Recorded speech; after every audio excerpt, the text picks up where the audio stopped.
Hi, in this tutorial, we're going to take a look at contours. How to detect contours, how to display them, the various pre-processing details involved before detecting contours, and some other things regarding them. So the big question is, why should you even learn about contours? So let me tell you this. During my experience with the OpenCV library, I've made a number of projects.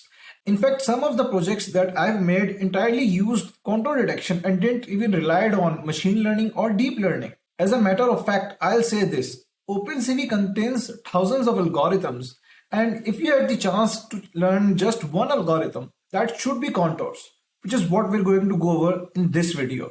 So let's get started.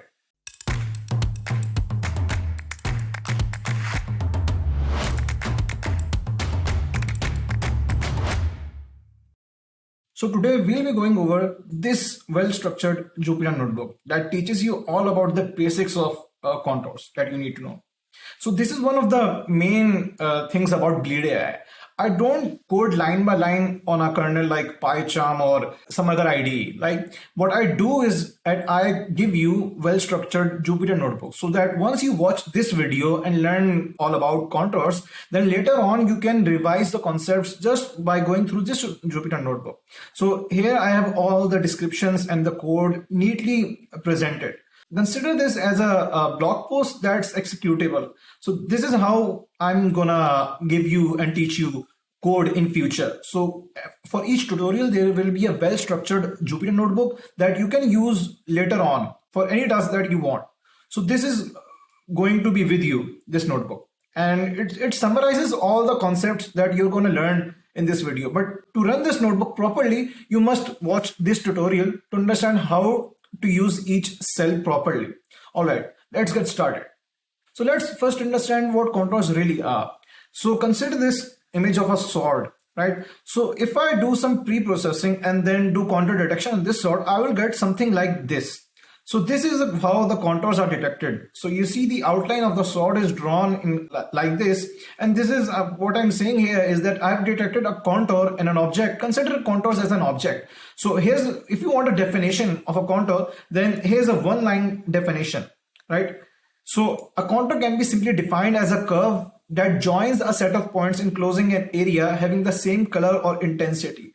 So if I draw something like this, this is a contour. This is a contour. So it's a series of points joined by the same color or intensity, right? So this is a contour. So if I draw something like this and do like this, which is what we're going to get when we pre-process images. This would be detected as a single contour. So if I do something like this and draw another image like this, so this will be detected as two contours. There is an external contour and then there was an internal contour. So this is what contours are. How is this useful? So consider this image. Let me just turn this. So consider this image of coins, right?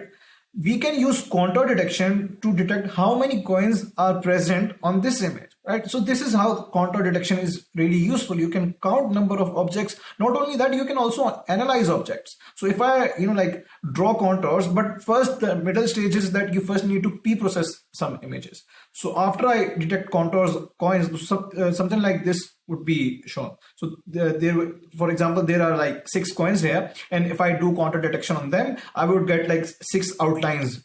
These green outlines are how I'm drawing contours here. So this is how contours are detected. So like I said, not just you're gonna detect contours, you can do a lot more. For example, look at this image.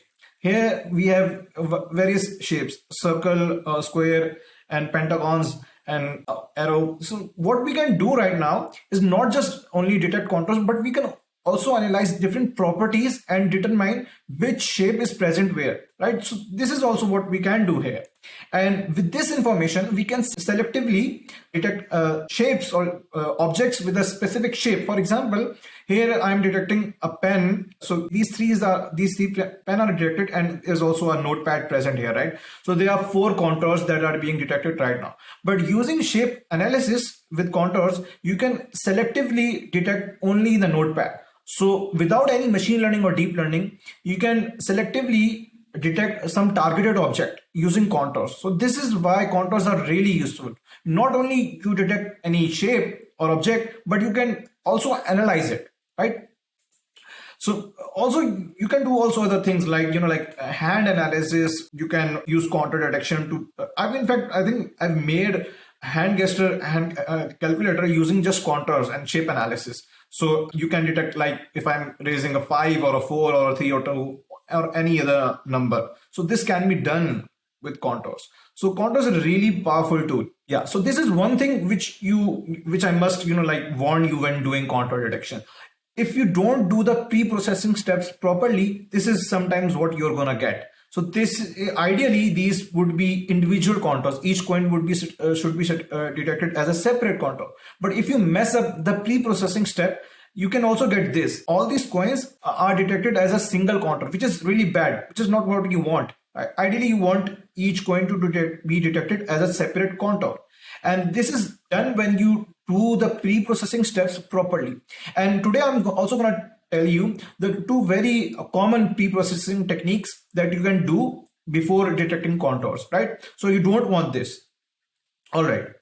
So let's get back to the notebook and let's start with the code. All right. So first of all, I'm just going to clear up the outputs. All right. So let's start with the importing of the library, right? I'm going to start by importing OpenCV, NumPy, and Matplotlib. So OpenCV would be used to use contours, and NumPy is required to do various manipulations, and Matplotlib for displaying the images in the notebook. So after importing the libraries, you first need to read the image using cv.imread function. So here you pass in the image, you tell it how you want to read the image. You either want to read it in color or grayscale. I'm reading the image in grayscale mode. So once I run this, I'm going to see this, right? So when you're using Matplotlib to display the images, you need to tell if the image is in grayscale mode. Otherwise, it would, like display it in its default color map, which is not grayscale, and you would see something like this. And the image is not in color, so don't be fooled by this. The image is in grayscale mode, and it's using default some other color map to display it. So that's why I need to tell Matplotlib that the image I'm passing here is in grayscale. So the C map stands for the color map should be gray. And this is the image, and this is the function which I'm using in Matplotlib, plt.imshow. This displays the image. And then I have plt.title, which is original image. So this is how the title is appearing here. So by telling Matplotlib to put this title here, and then I'm telling it to turn off the axis. If I don't do that, then I would get something like these axes. This is useful when when you want to know the size of the image, but right now I'm just only interested in how visually the image looks like. So I normally turn these axes off for visual purposes. And this is how big the image would be displayed. So right now I'm setting the figure size to 10 by 10. If I put it to much smaller, like 2 by 2, then the image would be much smaller. So this is how Matplotlib works. Let me get it back. All right. So this is how you use Matplotlib to display the image, and this is how normally I construct all the notebooks. And the main advantage here is that I can use these notebooks on a Google Colab, and no one needs to install anything, and these notebooks would run on Colab by default.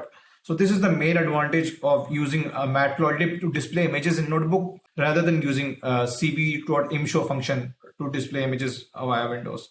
All right. So once I read the image, so yeah, one thing that I should tell you that this image is already pre-processed. Normally when you do contour detection, you pre-process the image by converting it into grayscale, and then you threshold it or do canny edge detection so that the image is in black and white. Right now, the image I'm using is already in pure black and white. So this is pure 255 and this is 0. I can pass this image directly in contour detection. But normally what you need to do is convert an image into black and white, or another name for that is a binary format. So you need to do something like thresholding or canny edge detection in order to achieve this. Right now, like I said, this image is already pre-processed, so I don't need to do those things.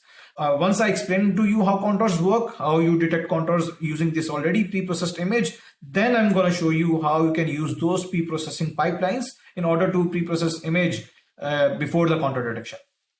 All right, so now that we have read the image, let's move on to the detection part. So this is the function which we'll be using to detect contours. cv2.find contours, right? You pass in the image and then what you get back is the contours. You also get this hierarchy variable, which you can forget at the moment. I won't be going into detail regarding what this variable is in detail here, but I will briefly touch upon this when I explain to you how this mode variable works, which is the retrieval mode, how contours are retrieved. I'm going to get into this mode variable later on. Then there is this method. This is the approximation method. And this is just how the contours are approximated internally. You don't need to worry about this. This doesn't impact the performance. And then the final variable here is the offset. And again, this is not an important variable at all. You can also forget about this one. All you need to do is you need to use this function called cv.find contours. You pass in a pre-processed image and you get the contours back. And the descriptions of all these variables are here in this notebook. Once you download it, you can revise this concept, and this is also hyperlinked to its doc in OpenCV. So if you click on this, you will go here.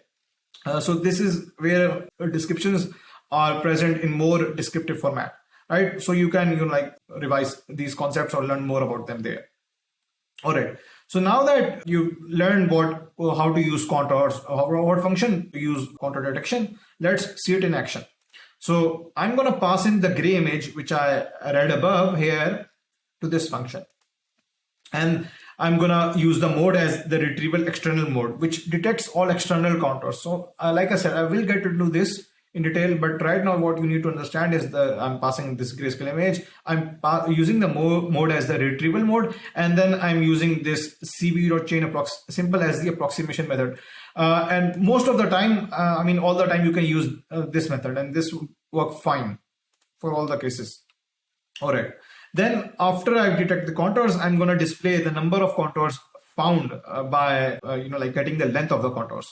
So this would be a Python list, and each item would be list of points. So this is how this would probably look like. So let me just draw this. So once you detect a contours, so you will get a list. I'm really bad at this drawing. So you will get something like a list, and each item in the list would be like points, like 23, then 24, and then 25, something like that, and so on. So this will be another list. So if there were 2 contours found, then you will get only 2 items. So if for like 5 or 6 items, then you will get 5 or 6 lists inside this contours list. So this is how I'm determining how many contours are present in this image. So once I run this, I'm going to get number of contours found equals to 5. And let's take a look at this image. So as you can see, we have 5 simple shapes present. So this is 1, this is 2, this is 3, this is 4, this is 5. And if you remember the definition of contours and how I explained it, you might be able to point out that there's another contour present here, right? This is another contour present, but it wasn't detected. I told the contours to detect only external contours, so outer contours. So the only outer contours are present here are 5. Like this is 1, this is 2, this is 3, this is 4, and this is the 5th contour, right? These are all outer external contours. All right. So this is why it's telling me the number of contours found is 5. Like I said, I'll get into how the retrieval modes work and how many options you have regarding this variable. All right.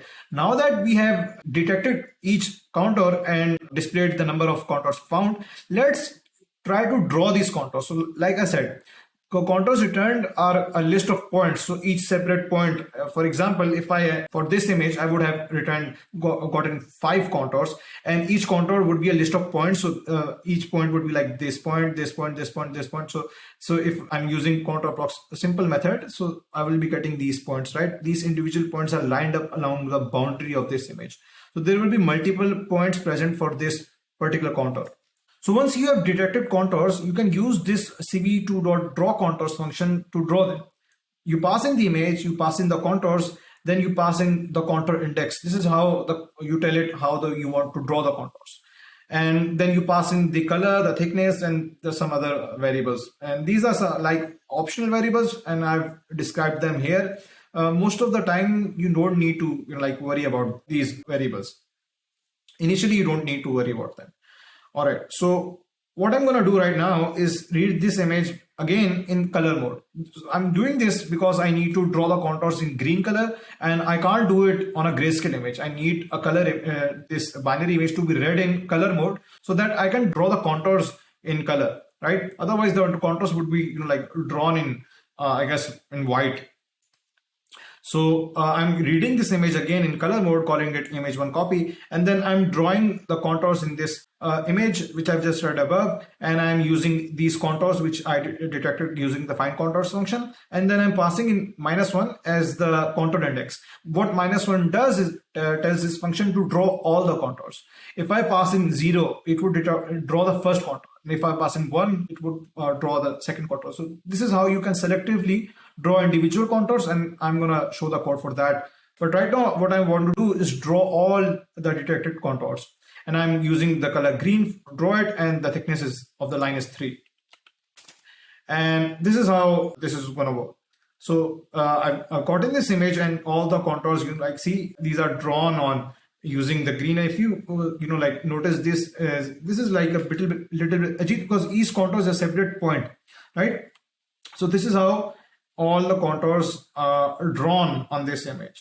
All right, now that you have seen how to do contour detection using simple already pre-processed binary images, let me show you how this works using normal colored images, right? So this is how this whole pipeline works.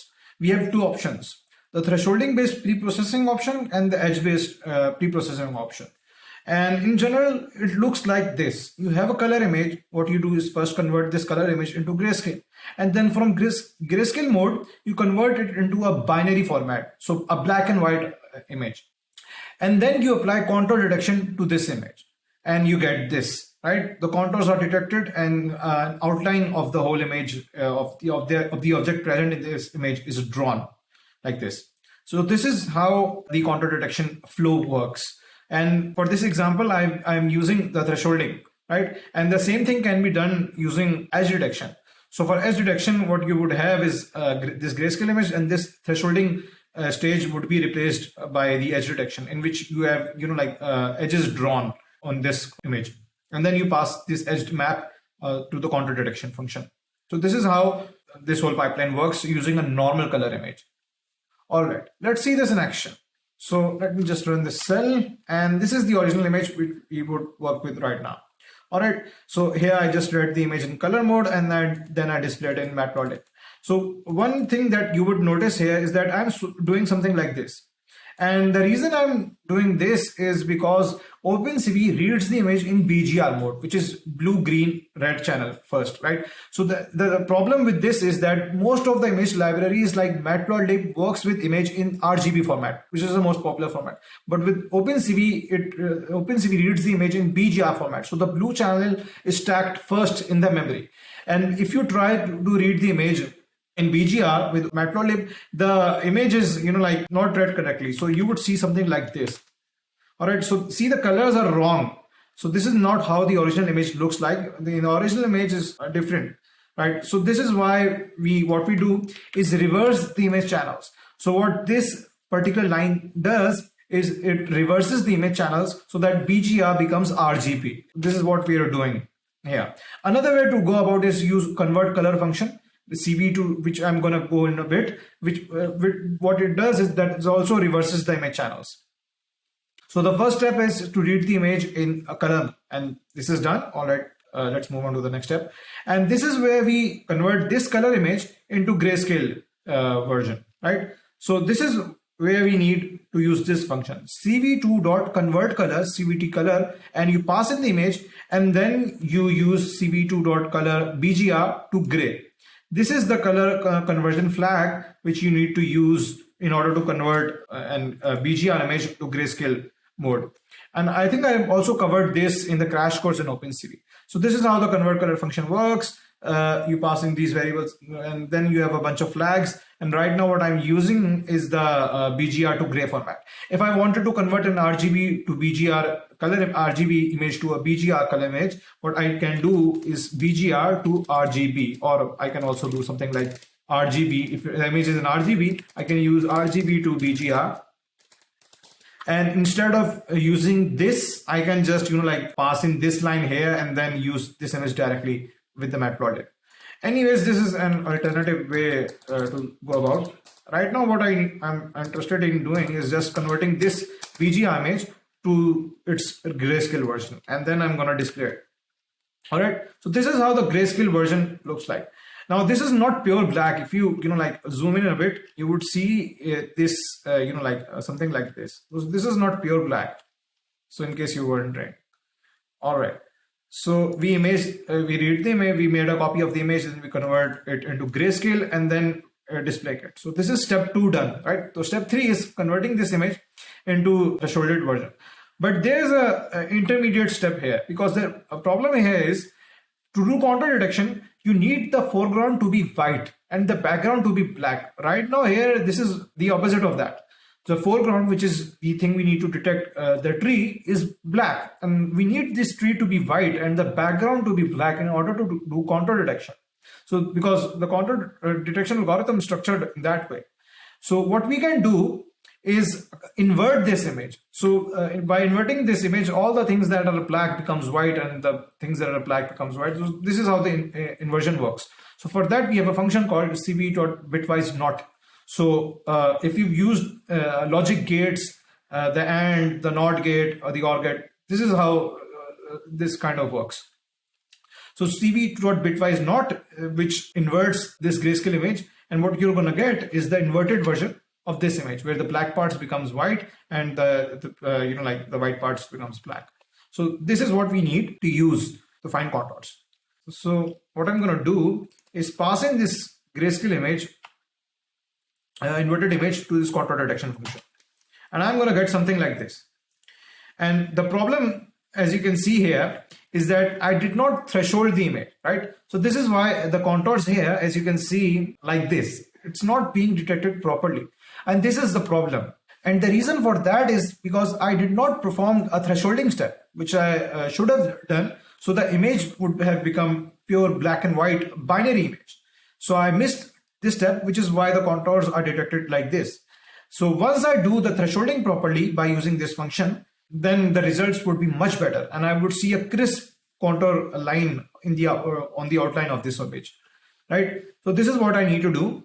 I need to use this cv.threshold function and pass in the grayscale inverted image, which is here, and then set a certain threshold like 100 to 55. This is what you need to pick out. So you need to test it out, what sort of threshold value which would work for you. And this is a trial and error based system in which you pick out the value. This is either trial and error, or either you use your intuition, what sort of intensity would probably work for you. So 100 would work fine in my case.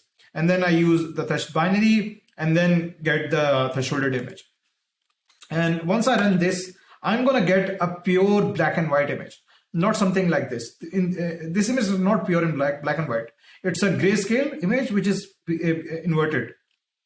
And this image, which I've just thresholded, is a pure black and white image in which the whole image has two values, a 0 for black and 255 for white, right? And this is the image which I ideally want to pass in the find contours function. And this is what I do here. I pass in this binary image in the cv.findContours function. I pass it, tell it the retrieval mode and the approximation mode, right? And after that, I'm getting these contours, which I use. Then I use the draw contours function to draw these contours out, and I'm telling it to draw all the contours. So this is how this works without thresholding, and this is, how this works with thresholding. I think there's a problem here. Maybe I should just draw all the contours here, right? So this is how this works, right? So see this red outline and this neat red outline, which is drawn exactly in the outlines of this object. This is the result you get when you use proper thresholding. You get a nice binary black and white image where white is the foreground object you want to detect and black is the background. So this is how the proper pre-processing step is done using thresholding. All right. Now let's take a look at how the edge-based pre-processing pipeline works with contour detection. So this is the image. You do edge detection to get this binary map of black and white, where white is the foreground object you need to detect, and then you draw the contours on it. So this is the result you would get, right? Let's see it in action. So this is the image which we'll be using to do a canny edge detection and then perform contour detection. All right. Once I've read this image, all I need to do is run this cv.canny function on this image and then pass in the two threshold values that are required for canny edge detection. And these values can be found out by trial and error. For this image, 100 is working fine as the first threshold, and for the second threshold, 160 works fine. And even if I change these values, the result is not going to change much. So you can tune these values out for your particular use case. Make sure the edges are not broken. So this is the thing that you need to make sure. Otherwise, the contours would be, for each single contour can be detected as multiple contours. If the edges are broken, if the boundary is broken, then there are going to be some problems. So make sure to select values that the edges are smooth. All right. Another thing that I'm using prior to edge detection is I'm doing some Gaussian blurring. So this is being done so that the noise in the image is smoothed out. If you blur out the image, you will notice that the edges are more smoother once you do canny edge detection after the image is blurred. So this removes noise. This is something which is optional. I mean, you don't need to do this. All right, let's just run this and see the output. So this is what the output I'm getting here. As you can see, the edges are detected nicely. And even though the edges looks nice here, it's not the ideal result, but I'm just gonna roll with this for this tutorial. For the ideal use case, I'm telling you this is not the ideal result because I know once I do the contour detection how the output result would look like, and it's not exactly what I would want. But still, for this tutorial, I'm not gonna focus on to get the pre-processing just right, because I'm just gonna show you how the edge detection and contour detection in a pipeline works, right? So this is just for the demo. All right. Once I've done the canny edge detection, I can pass in. I get this edges map, which I'm storing it in this variable called edges, and then I'm going to pass in directly this variable to do a find contours function. So this is the edges. This is the retrieval mode, which is external, detect all the outer external contours, and then the chain of simple approximation mode, which, like I said, don't need to worry about it. And then I'm going to draw these contours, and I'm passing it as -1 to draw all the contours, right? And then let's show the results. So these are all the contours that are being detected, as you can see in this image. So these three contours, like this one, and this one, are detected fine. But the other contours, you can see, like inside each individual contours, separate contours are detected, even though I've used the external method. And this is a problem because this is telling me that this outer contour is somehow broken somewhere, which is why this is not just the external contour. All these are separate contours which are being, like recognized as external contours. And this is a problem. Again, if I'm not building an application, but if I were, then I would need to tune the edge detection values and perform some other pre-processing, so the only the outer contours of chess pieces are detected, just like this one, and this one. So this is how the contours are detected in this image. And let me just show you, if I were to perform thresholding in this image, the results wouldn't be as good. So as you can see, this is the result of the edge detection, and this is the result of thresholding. So both results are being compared in this cell, and you can see this result is more noisy than this one.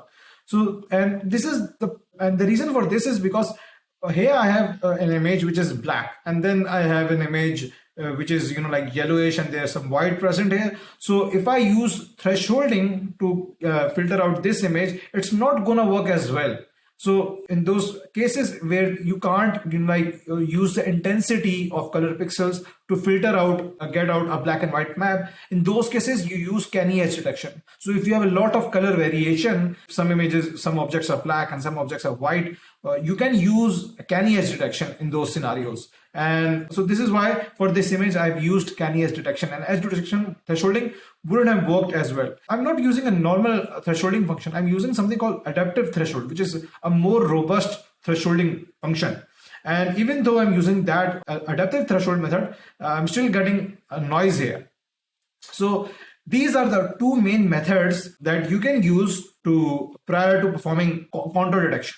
So thresholding based pre-processing pipeline, and then you have an edge based pre-processing pipeline. And I'm also going to tell you this. So these are not the only two methods. You can do any other method that gives you a black and white map. So any method, any segmentation technique, any technique that gives you a black and white map, it's going to work fine with contour detection. But most of the times you would be using these two pipelines to perform contour detection. All right. So the last thing that I'm going to cover in this tutorial are the retrieval modes. So let's take a look at them. So we have four common retrieval modes. One is the external mode, the other is the list mode, then there's the tree mode, and then we have the connected components mode. All right. So here's a brief description of all these modes. And again, like I said, all these things that I'm explaining in this tutorial, I have descriptions about them in detail in this notebooks, and then I've also linked to their docs. So this is a very well structured and detailed notebook that you can use to revise concepts and learn more about it. In this video, the aim is to just give you a demo and a high-level explanation of how all the things work, not to just go into pure depth regarding each of these functions, because if I do that, it would become a little bit drier and you won't be able to follow along the whole video. All right. So now finally, just to close this tutorial up, let's take a look at the retrieval modes. So the first one is retrieve list. And here what it does is that it retrieves all the contours in a list format. So if I run this cell, I'm going to get all the contours, all the external contours, and then all the internal contours too.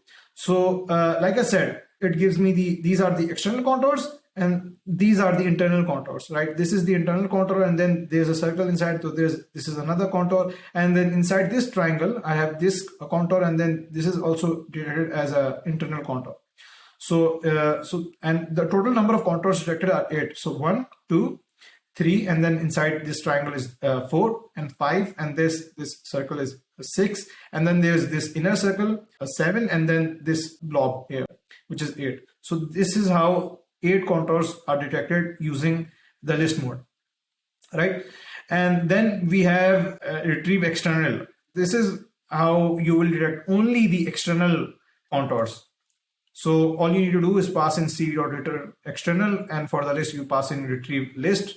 And once I run this, I'm only going to get 5 contours, and this is how this is done. So how is this useful? I mean, when would you need to use external, and when would you need to use list and all the other methods? So most of the times when I'm working with applications, I use the external method. And the reason for this is because a lot of times the only thing I'm interested in detecting is the main contour, and oftentimes there's a lot of noise, which is why internal contours are detected. For example, if I wanted to count how many chess pieces are present here, I would be using the external mode, not the internal method. Otherwise, the chess pieces would be detected, and also the internal, these slots would be detected, because as you can see in the edge map, this is one contour, and then there are separate individual contours present inside this piece. And then for all the other pieces, there are also individual small contours present in each chess piece. And if I counted the number of contours present in this image without using any external method, the total number would be a lot higher. And that wouldn't work for me if I was looking to count chess pieces, right? So this is why a lot of time I use the external mode, because I want to avoid the noise, the individual contours present inside the main contour. So this is when you'll be using the external mode. And if you don't care about the external contour, you just want to get the number of total contours present, then you will use this list mode, right? If you don't care about any external or internal, just want to get total number of contours, this is when you use the list mode. All right. So now let's take a look at 2 more retrieval modes, which is the retrieve tree method and the retrieve connected components method.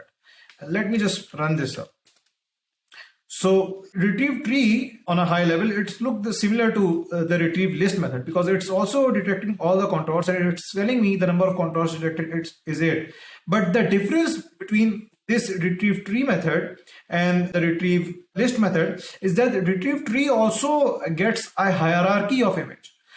So here, not only you're getting all the contours, but inside this hierarchy variable, all the variables, all the contours are stored in a hierarchical format.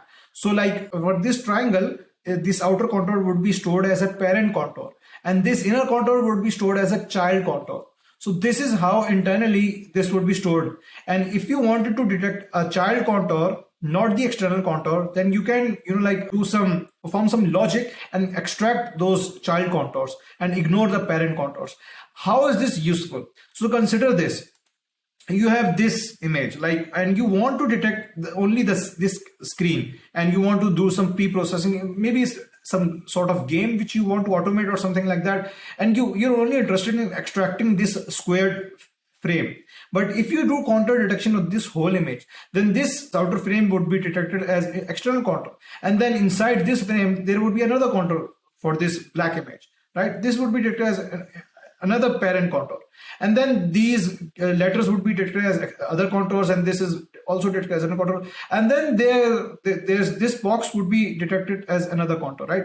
So what you can do is use as retrieval mode set as retrieval tree mode, and then use the hierarchy variable and then extract this variable. So this would be the child of this contour, and then this black contour would be the child of this outer contour. So this is like 2 to 3 levels down, and there are things like levels inside the hierarchy. Again, I'm not going into depth how the hierarchy works, but using the hierarchy, you can tell it that I want the third child of the main contour, and it would give you this squared image. So this is how this hierarchy thing works. Like I said, contours are a really powerful tool, and you can get into really specific things once you specify how you want to retrieve the contours. And if there's a particular child you want, you can get it. I don't think that one came out right? Anyways, this is how the retrieve tree works. It creates a hierarchy of branches, and you can extract a particular branch of the tree if you want. Let's take a look at the final retrieval mode, retrieve connected components. Let me just first run this cell. So this is the output, and as you can see, the total number of contours that are detected are 8, similar to the retrieve tree mode. But here the difference is that the connected components retrieves all the contours and organizes it into 2 specific hierarchies. In this hierarchy, there's a top level, and these are all the external contours. And then there is a second level, and these are all the holes in the contours, or the internal boundary of the contours.